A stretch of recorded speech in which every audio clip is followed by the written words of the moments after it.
vous allez bien? Je vous retrouve aujourd'hui dans une nouvelle vidéo qui va être trop cool. Franchement, j'ai réfléchi à ce concept il y a quelques temps et je me suis dit que ça allait vous plaire.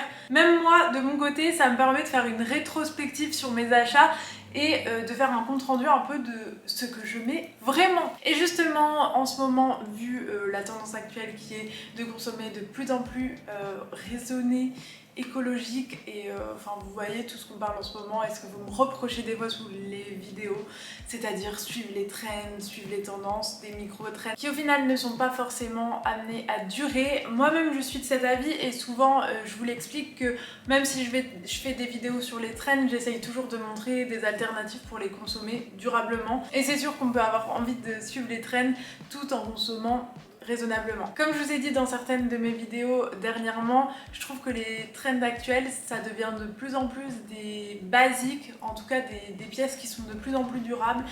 Il y a quelques mois, enfin voire un an, on était plus sur des trucs ultra colorés avec des motifs hyper trendy et là je trouve que ça se raisonnabilise un petit peu. Je sais pas si c'est un terme qu'on dit mais bref. On va aller dans le vif du sujet, on va commencer dès maintenant. Et je vais vous montrer toutes les pièces que moi j'ai portées énormément cette année et que je ne regrette absolument pas. Cette vidéo elle a pour but déjà de vous montrer un peu ce que moi j'ai kiffé et aussi de vous donner des idées de pièces vraiment intemporelles dans lesquelles vous pourriez investir et qui en tout cas moi soit me facilite la vie, soit parce que c'est vrai, d'événements des fois ça peut faciliter la vie, genre il y a certaines vestes, je mets ça et tout de suite bim ça me fait un outfit, vous voyez ce que je veux dire. J'espère que cette vidéo vous plaira, on passe tout de suite à la suite, c'est parti. Est-ce que je fais par catégorie? Je pense. En tout cas première pièce que j'ai énormément mise cette année, je l'ai depuis quoi? Je suis allée à New York en, je crois que c'était en mai et du coup je l'ai depuis mai, mais du coup c'est une veste, vous mettrez le terme ici, en gros le dessous des manteaux d'armée. Et c'est devenu vraiment une trend, donc je trouve que bien sûr c'est une trend actuelle, micro-trend on pourrait dire, mais moi je trouve pas forcément. C'est vrai que tout ce qui est blouson d'armée et tout, en fonction des coupes, ça a toujours été un peu à la mode, tout ce qui est keimo, enfin vous voyez, le motif militaire, franchement ça a toujours été au final un peu intemporel, enfin je trouve honnêtement. Et ce genre de manteau c'est vrai que c'est revenu plus récemment, mais en tout cas moi je le mets énormément, que ce soit, ça a été au printemps du coup, quand je suis revenue, en mi-saison là comme septembre et tout, enfin même je crois que pendant l'été je l'ai mis dès que j'avais un petit peu froid. C'est un manteau qui est assez fin mais en même temps assez chaud. Moi je l'ai trouvé dans un stock de l'armée américain, donc pas du tout dans ce qu'on trouve en fast fashion ou quoi, je sais qu'il y en a en fast fashion.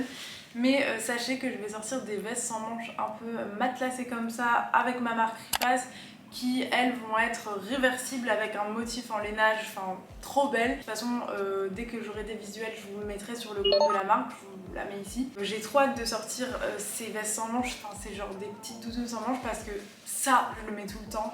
Alors j'espère que vous pourrez mettre ce genre de petites doudounes tout le temps aussi. À savoir que ça se met aussi bien par dessus, par dessous un autre manteau. Et celle-là, enfin de toute façon je vous la montrerai portée, elle est trop bien.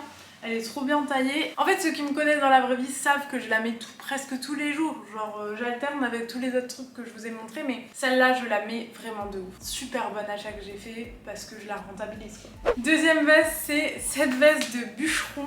J'appelle ça ma veste de bûcheron. Mais en gros, c'est une veste avec du polaire à l'extérieur et à l'intérieur, elle est matelassée. Donc elle est super chaude. Je l'ai achetée en friperie, je crois, à Lille. Elle se ferme avec une fermeture éclair.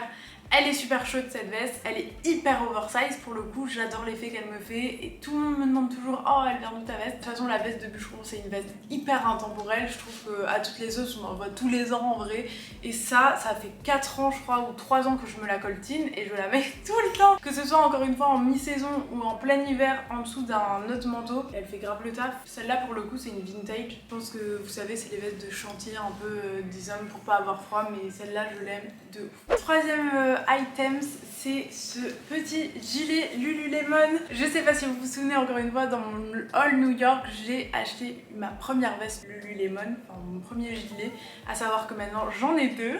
C'est des vestes qui sont ultra chères. Ces vestes là sont connues pour être les BBL jackets. Le BBL si vous savez pas c'est une chirurgie qui consiste à affiner la taille et grossir les hanches et les fesses, communément appelées comme ça parce qu'en fait quand tu les fermes, souvent les filles prennent une taille genre XXXXS, quand tu la fermes ça te fait une silhouette de dingue.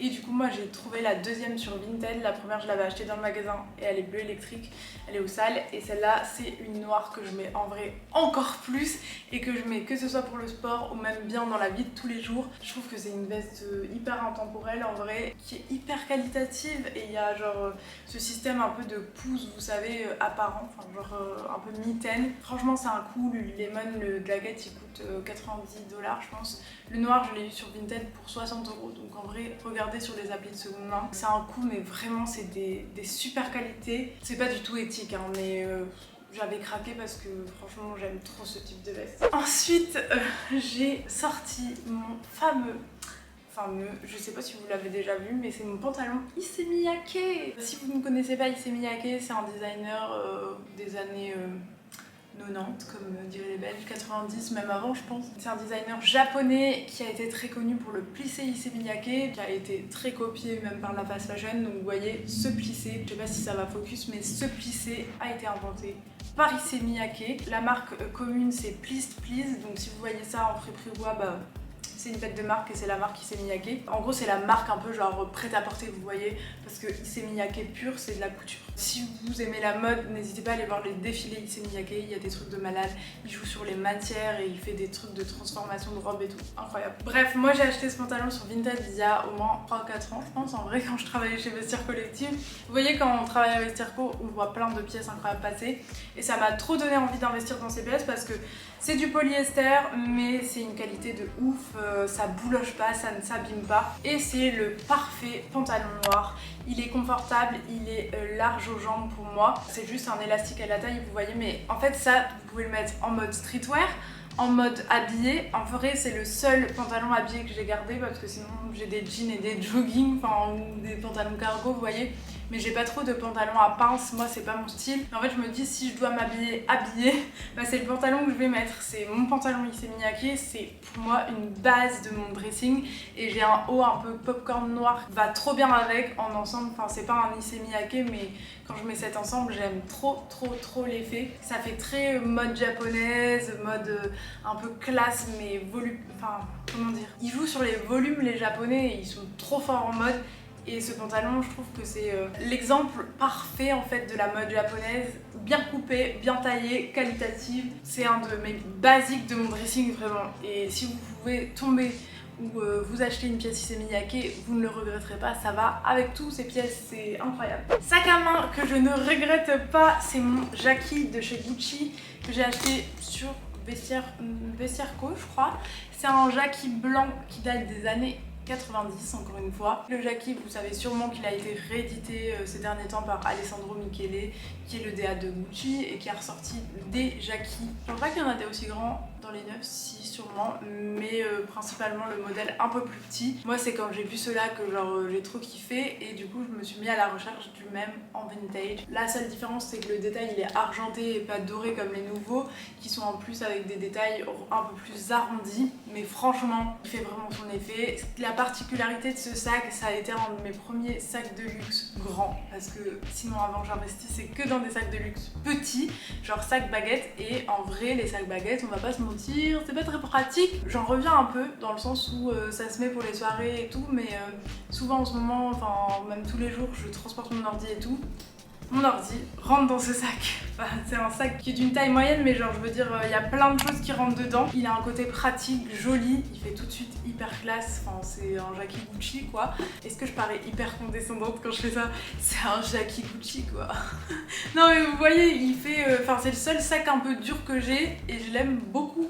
Et la couleur blanche, bah je trouve que ça fait très années 70 comme détail. C'est vrai que les sacs blancs, je trouve que ça fait un peu, enfin ouais, années 70, vous voyez, avec les go-go boots un peu. Dans cette vidéo, je vais vous présenter des sacs pratiques parce que c'est ça que je mets le plus souvent, on va pas se mentir. En accessoires, j'ai nommé cette seule et only paire de lunettes. C'est des Jimmy Fairly pour le coup, et c'est la paire œil de chat. Alors je voulais vraiment beaucoup les Céline Triomphe dans cette même forme, c'est exactement la même paire, juste avec le logo Céline sur le côté, et je n'ai pas craqué. Au final j'ai eu cette paire Jimmy Fairly qui est en plus faite dans le Jura, donc made in France. Trop bien, je trouve que Jimmy Fairly s'est mis à faire ça, c'est de la bonne qualité, Franchement, le plastique est quali. Je trouve que c'est une paire hyper intemporelle. Quand vous allez voir le compte rendu de cette vidéo, c'est des pièces avec des couleurs neutres. Je voudrais pas dire, mais j'en reviens un peu sur les couleurs. J'aime bien les couleurs, mais vous voyez que pour des pièces qu'on va mettre dans la vie de tous les jours, ben ça, je trouve que c'est... En tout cas, ça va super bien à la forme de mon visage, je trouve.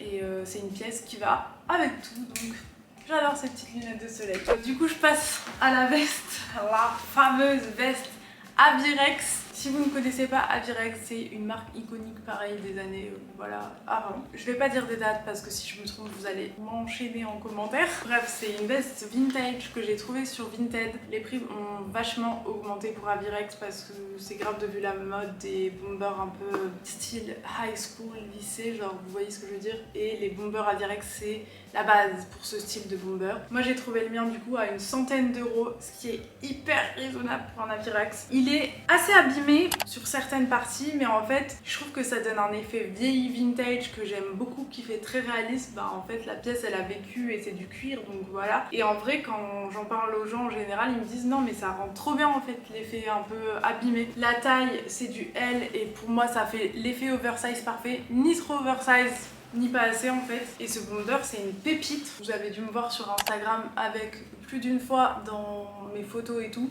Je le mets très souvent, je l'aime d'amour et je ne regrette absolument pas. On aurait pu croire que c'était une pièce un peu trendy que j'aurais mis que quelques fois, mais je l'ai choisi d'une couleur vert sapin, ce qui fait que ça va avec tout, même avec des tenues à motifs et tout, ça rajoute le truc qui fait que ton style est on point, t'as l'impression d'être une fille trop stylée, vous voyez. Ça rajoute vraiment the pièce maîtresse qui fait que tu t'y connais quoi. T'es pas en train de mettre un bomber de fast fashion, vous voyez ce que je veux dire? Non mais en vrai je fais pas ça pour le regarder, genre j'adore cette veste. Je me sens bien avec et ça me rend confidente.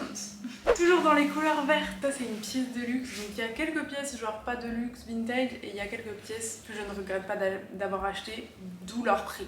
En l'occurrence, celui-là, je l'ai eu en cadeau, il vient du magasin de la maman d'Arthur et c'est la maman d'Arthur qui me l'a offert pour mon anniversaire. Trop mignonne déjà la maman d'Arthur de m'offrir un carré Hermès, c'est genre un trop beau cadeau, incroyable. Et du coup, c'est en plus donc un de seconde main, vintage. Je pense que celui-là, il est vraiment genre des années...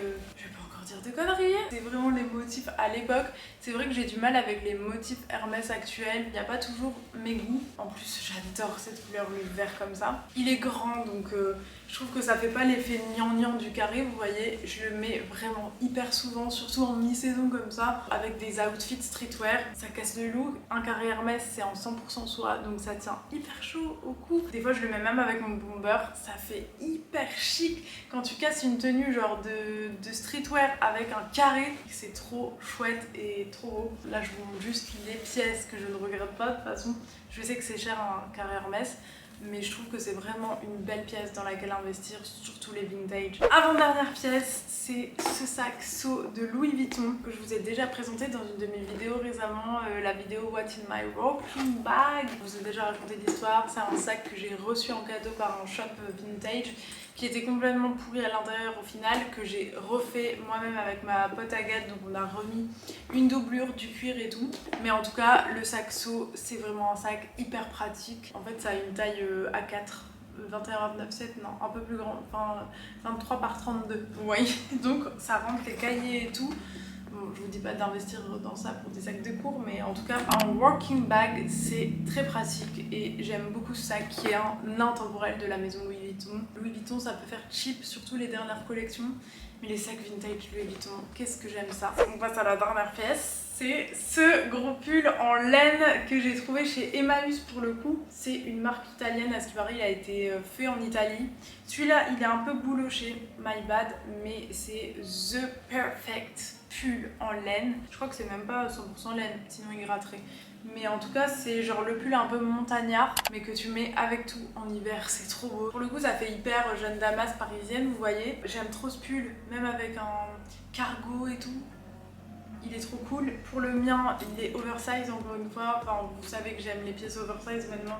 C'est plus un secret. J'aime trop ce pull. Je crois que j'ai dit j'aime trop pour chaque pièce parce que c'est vraiment des pièces que je ne regrette pas en fait. Que je mets tout le temps et c'est pour ça que je vous les présente. Voilà les gars, je pense que j'ai rassemblé un peu tout ce ce que j'aimais vraiment dans ma garde-robe. Je vous ai tout montré. J'espère que cette vidéo vous a plu, vous a donné des idées pour vous investir dans des pièces intemporelles. De toute façon, c'est propre à chacun. Il y a des trucs que je les ai trouvés par hasard, comme la veste de bûcheron ou le pull en laine. Et au final, c'est devenu des pièces incontournables de mon dressing. D'autres que j'ai plutôt recherchées, comme la veste à Virex. Et j'aurais jamais pensé la mettre autant. Pareil pour le Gucci Jackie, j'ai plein de sacs maintenant. Franchement, ma collection de sacs, elle a bien évolué. Pourtant, le Gucci Jackie, je trouve qu'il est hyper pratique. C'est des pièces I didn't expect to love them, but I love them. Et j'étais obligée de placer de l'anglais pour vous faire chier. En vrai, personne ne me dit jamais rien sur mon franglais. C'est toujours moi qui me critique moi-même sur mon franglais. C'est débile. Peut-être que vous aimez bien, dites-le moi en commentaire. Bon, je vous laisse les gars, on se retrouve la semaine prochaine pour une nouvelle vidéo. J'espère que celle-là vous a plu. Si c'est le cas, commentaire, vous savez. Et abonnez-vous à ma chaîne, ce serait trop cool. On est en train de faire exploser mes abonnés en ce moment. Il y a plein de gens qui s'abonnent et je vous remercie. Ça me fait trop plaisir parce que je suis sur YouTube depuis assez longtemps maintenant. Mais j'ai l'impression que ça fait que là depuis quelques mois que je kiffe vraiment la plateforme et que j'en fais une plateforme un peu principale de mon contenu, que je m'investis vraiment dedans, donc ça fait trop plaisir quand on voit des retours. Merci. Je fais des cœurs comme les gens des années, vous voyez, 1998, comme moi. Génération Y, qui font les cœurs comme ça. Je trouve ça con. Ok, ça fait peut-être un plus beau cœur, mais celui-là il est plus arrondi, vous voyez. Bref, je vous fais des bisous. Salut!